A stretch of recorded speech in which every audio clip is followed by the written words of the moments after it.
The 1980s produced some of the greatest and sometimes wildest science fiction blockbusters of all time. These blockbuster hits weren't just about entertainment, they were prophecies of our future. RoboCop, Aliens, The Terminator, They Live, Blade Runner. All of these films warned us about a future where things were gonna be a bit, oh no. The filmmakers of that time had messages, and those messages all shared one thing in common: beware of the sinister megacorporation. And guess what, my brothers and sisters? Their predictions came true, because the evilest and biggest of megacorporations control almost every single aspect of our existence, including the perception of reality itself, and they're more powerful and more icky than any government. They practically own governments the same way they own us. But who are they? Who are these sinister overlords in slick, greasy suits? And what happened to filmmakers spreading the message? Well, grab your popcorn and your favorite sniffing glue, and I'll fill you in like a fresh-faced, aspiring movie star on Harvey's couch. I swear, I'm crazy, man. I swear. The 1980s, if you don't know, were a time of larger-than-life characters, big special effects. Trust me, they were at the time, and big, fist-pumping soundtracks. Oh, and Patrick Swayze, the man who invented sex. A lot of 80s movies were just daft. Hell, the whole of the 80s was daft. Women with shoulder pads that gave them the wingspan of an albatross, men in makeup, cocaine boofing in the club, and the abuse of reverb in the music studio. You can dismiss the whole era for being an ugly, opulent mess. This is best embodied by a film like Cocktail. Cocktail only exists because Tom Cruise has a beautiful smile. That film literally has no purpose whatsoever, but it's bloody great. But amongst the countless silly movies like Cocktail, there were some movies that were incredibly poignant whilst also being incredibly entertaining. A bit like a girl with a fat ass and a library card. Some of these movies weren't just poignant, they actually predicted the future. These movies were so on point it makes Nostradamus look like Peter Schiff. The 1980s. Hell yeah. Rapid technological advancement, economic prosperity, and spicy political tensions. Reaganomics. Thatcherism, Cold War tensions and fear of nuclear war, the rise of consumerism and materialism. Like all modern eras, movies reflected hopes and fears. Filmmakers used the medium to explore these issues. Quite often, science fiction has been able to provide great insight into how people were feeling at the time. In the 50s, it was all about alien invasions and annihilation, reflecting the paranoia of nuclear conflict, whereas the 60s looked toward a hopeful and brighter future, as embodied by Star Trek, a world where all ills were forgotten, racism didn't exist, and robots were cool. Then the 70s came along with all its mistrust of authority and suspicion of conspiracy. The 70s was influenced by the public's perception of government and why you can't trust them. This was best depicted in thrillers like 3 Days of the Condor, The Conversation, All the President's Men, The Parallax View, and Capricorn 1. But all these films were about the here and now. But one film hinted at where things were headed, and that was Alien. I'll come back to that a little later, okay? Alright, thanks. The 80s brought corporate greed to new levels, and now the fears and anxieties about government shifted to corporations and the yuppies who loved it. Cocaine snorting morons in silly suits, banging hookers on yachts whilst blasting out Spandau Ballet. These people loved money, and more money, and a bit more money, and they didn't seem to care too much about how they were going to get it. Greed is good, and the world is mine. The future was looking less appetizing and more bleak. Consumerism was destroying the planet. Corporate greed was destroying the soul. Technology was destroying the workforce. AI was destroying God. How cheery. As the 80s was a hypersonic period for consumerism, and being in the current age of Timu. Shut up, Timu. I just got to speak on They Live. They Live wasn't necessarily a warning about the future. It was a dystopian fable about the here and now, and it holds up. All the ideas about consumerism and media messaging being a tactic of mass distraction from what's really going on was, and is, incredibly relevant. What They Live perhaps got wrong was that the elites don't look like dehydrated skeleton faces. They're frickin' lizards. Everyone knows that. And though the alien beings in They Live aren't exactly like a mega corporation, they do seem to be very similar to another organization. You know, the one with the guy in the weird suit who looks like a Bond villain. I could dive into a very long-winded essay on the messages of They Live and consumerism, but I'm not some lentil-munching, flannel jacket-wearing commie filth buzzard, so I won't. They Live shows how our reality can and is distorted by corporations and governments. an invisible force that manipulates our perceptions that is actually in plain sight. Meta, which is Zuckerface's megacorporation that runs Facebook and Instagram, constantly runs our realities and mostly exists because of rampant consumerism. Meta only lets us see what they deem to be fit for the masses, and anything else is either suppressed or outright banned. Instagram is an enabler of completely fake realities.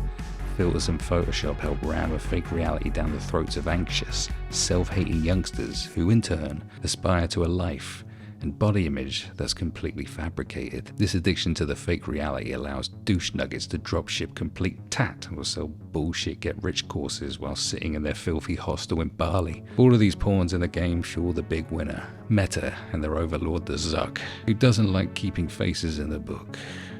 Who doesn't like keeping faces in a book? And as we all know, Zuck is probably an alien lizard.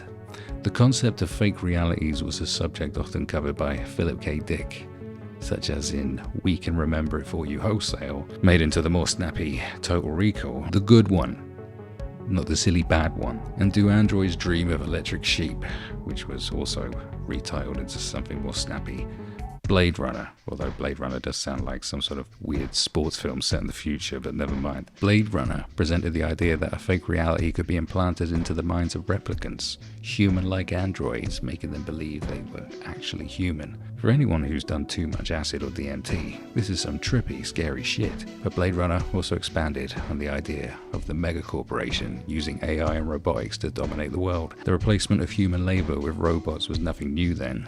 The writing was on the wall.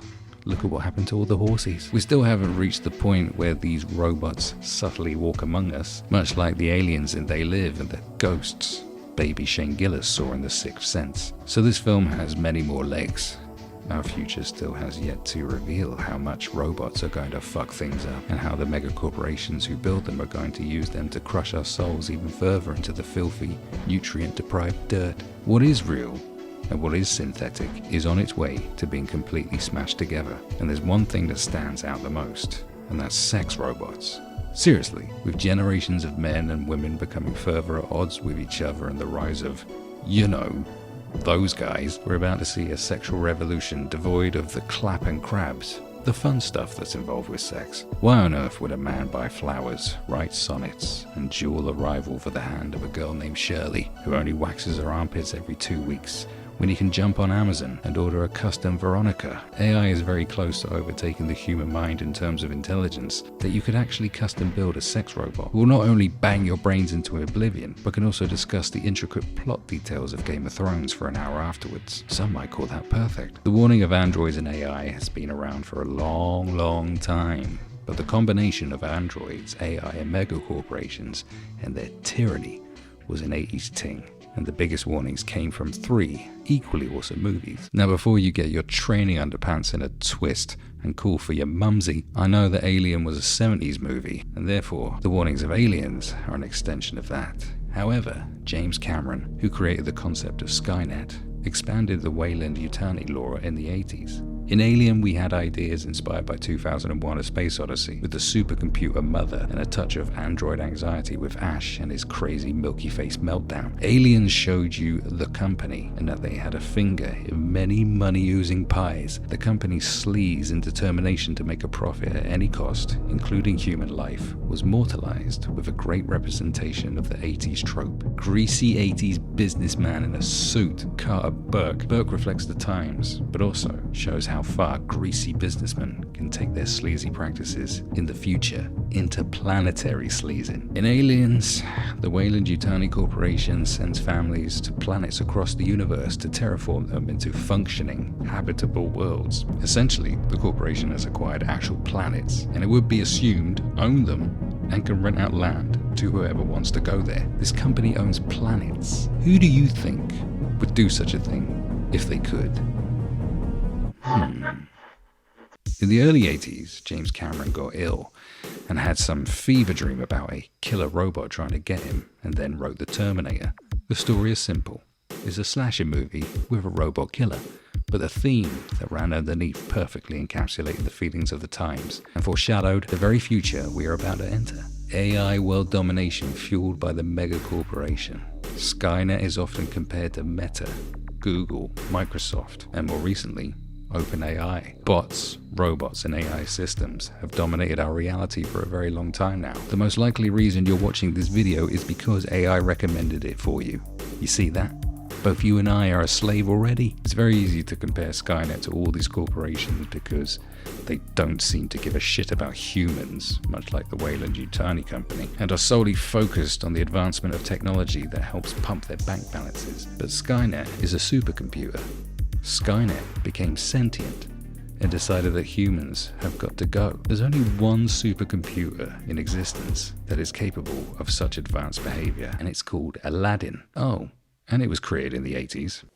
I get angry just thinking about it makes me mad. The following was written by ChatGPT. The Aladdin computer is a state-of-the-art system designed to revolutionize computing capabilities. It boasts an array of groundbreaking features and functionalities that push the boundaries of technological innovation. At its core, the Aladdin computer harnesses the power of advanced artificial intelligence algorithms and quantum computing principles to deliver unparalleled performance and efficiency. One of the standout features of the Aladdin computer is its quantum processing unit, QPU, which enables lightning-fast computation speeds and unprecedented processing power. By leveraging the principles of quantum mechanics, the QPU can perform complex calculations and simulations at a scale that was previously unimaginable, making it ideal for tasks such as cryptography, optimization, and machine learning. In addition to its quantum capabilities, the Aladdin computer also incorporates cutting-edge AI algorithms, allowing it to adapt and learn from its environment. This enables the system to optimize its performance over time, continuously refining its algorithms and improving its efficiency. Furthermore, the Aladdin computer boasts advanced security features, including quantum encryption protocols and multi-layered authentication mechanisms,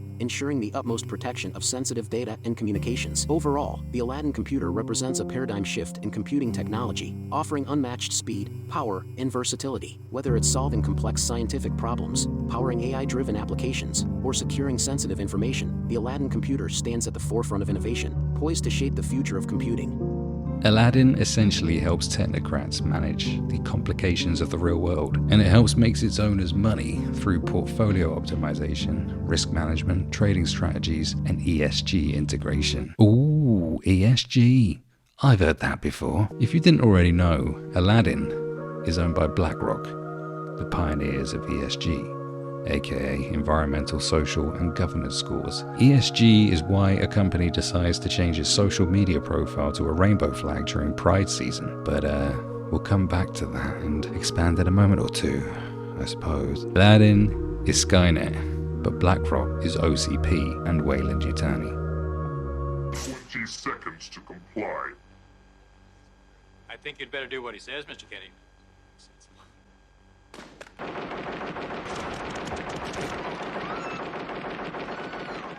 He didn't hear it! Dick, I'm very disappointed. I'm sure it's only a glitch. A temporary setback. RoboCop is an 80s movie through and through. It could never be made at any other time. It's over-the-top entertainment whilst delivering a strong message. Beware of the mega corporation. OCP owned the city and the police force. OCP owned weapons manufacturing. Dick Jones essentially owns the biggest local crime gang. Take a look at BlackRock. They own major stakes in practically every mega corporation on Earth. BlackRock owns hundreds of billions of dollars in land and real estate. BlackRock have billions invested in weapons companies for the military and the citizens. BlackRock is investing in rebuilding Ukraine after funding companies that have helped destroy it. BlackRock are the corporation James Cameron, Paul Verhoeven, and the rest warned us about. Not only do BlackRock want to own everything like OCP and Weyland-Yutani, they are achieving it by manipulating and reshaping reality. Just like those skeleton-faced weirdos in They Live, ESG scores help determine the value of a corporation's stock, so corporations must adhere to the values that BlackRock supercomputer Aladdin determines. You want to see a 30% growth? Okay, support this cause. You want your investors to keep hold of their stock? Okay, reduce your emissions. You want the third quarter report to bring smiles and joy to portfolio managers? Make sure the celebrity face of your brand denounces this thing.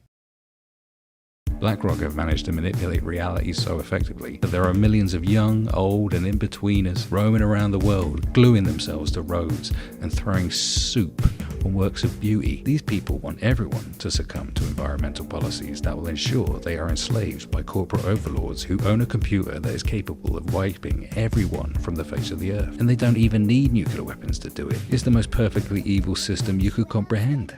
BlackRock will own your house and your reality. You won't even be able to think about starting a business that goes against their values because BlackRock will have a chip directly inside your head that will trigger an ESG warning and you'll default on your credit card in seconds. But we won't let that happen.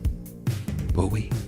Yes, you will. You love shopping like a billionaire, and you won't get a sweet discount on some useless foldable drawers without the Visa chip hammered into your frontal cortex. The future for BlackRock is to launch the world's first corporation hot war against SpaceX for the ownership of Mars. You will own nothing, and you will be happy, because you'll be pumped full of the happy drugs that BlackRock owns an 85% stake in. So, what about the voices, the creators, the artists, the filmmakers? What happened to them?